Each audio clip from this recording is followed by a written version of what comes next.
Hi, Kevin Lemley, criminal defense lawyer here in Central Arkansas, offices in Blue Rock, Cabot, and Searcy, talking today about drug trafficking.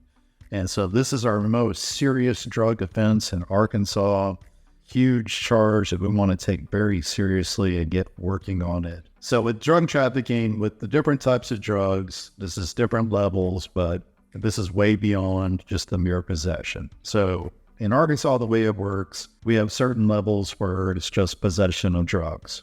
And for most of them, it's a felony. It's the lowest felony. For most marijuana under 2 ounces, then it's going to be a misdemeanor. But that's just the simple possession. Then we move on. When you get up to certain levels, it's possession with intent to deliver, which carries more serious penalties. And then what we're talking about today is then once we escalate where it's a large quantity of drugs, it was definitely going to be for large scale use to other people.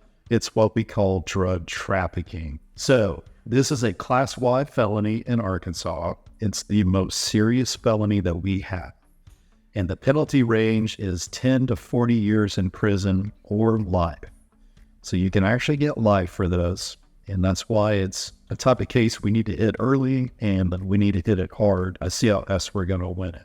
So when we're looking at this case, every time that we get it, the law enforcement officers have found a large quantity of what they believe to be drugs. And they usually field test it.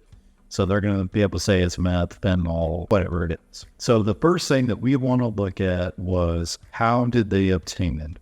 Because if we can show that it was an illegal stop, or if we can show it was an illegal search, then we can block them from using that evidence, and then we're basically going to win the case. So that's the biggest thing that we want to look for. You know, was there anything done where the search was illegal, stop was illegal, anything in those regards? Because if we can block the drugs from being used as evidence, I mean, we're going to win the case. It's probably going to get dismissed without a trial.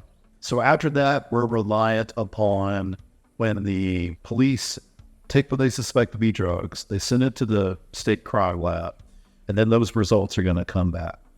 So hopefully we can find something wrong in those results. Maybe it shows that it wasn't drugs.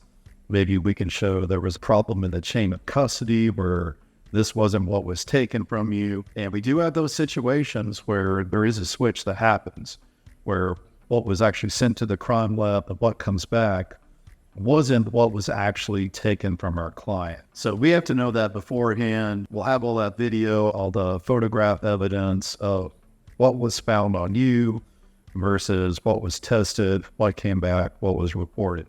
Because if we can show that wasn't the same thing, then again, we're going to be in a great situation to win the case. A lot of times for this type of case, the folks are in a car because we're traveling down the interstate. That's how this stuff moves. So it's very common when we get this charge, we were in a car. The police don't usually show up at a house and get us for trafficking. So in that situation, we want to look at the other people that were in the car. Is there someone else that we can point the finger to? Did you know that the drugs were in there? Where were you in relation to the drugs? Because like if they were in a suitcase in the trunk with somebody else's name on it, then we've got a really good argument that it wasn't yours. Now I caution my folks, a lot of times we get in a situation, there was 3 or 4 people in the car and everybody picks up the trafficking charge. Usually right there at the beginning, one person goes, okay, it was mine. I admit it. It was all mine. They say that in the beginning, but then as time goes on and they realize how serious this charge is, they change their mind and they're not going to take responsibility for the charge. So if you're facing this situation or a loved one and we think we have a co-defendant, we're going to rely on them to take the charge. Don't rely on that. I still haven't seen anybody start to finish just stand up and take full responsibility for the charge. So just understand that. And then once we get all that evidence, if there's nothing illegal about the search or anything like that, then we really got to get there to negotiate to make sure we're going to have some meaningful time in your life and that this isn't going to ruin your life.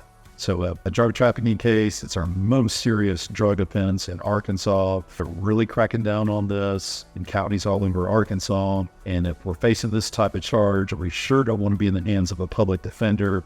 And it's got to get it worked up quick and worked up early to give us a fighting chance. Thanks.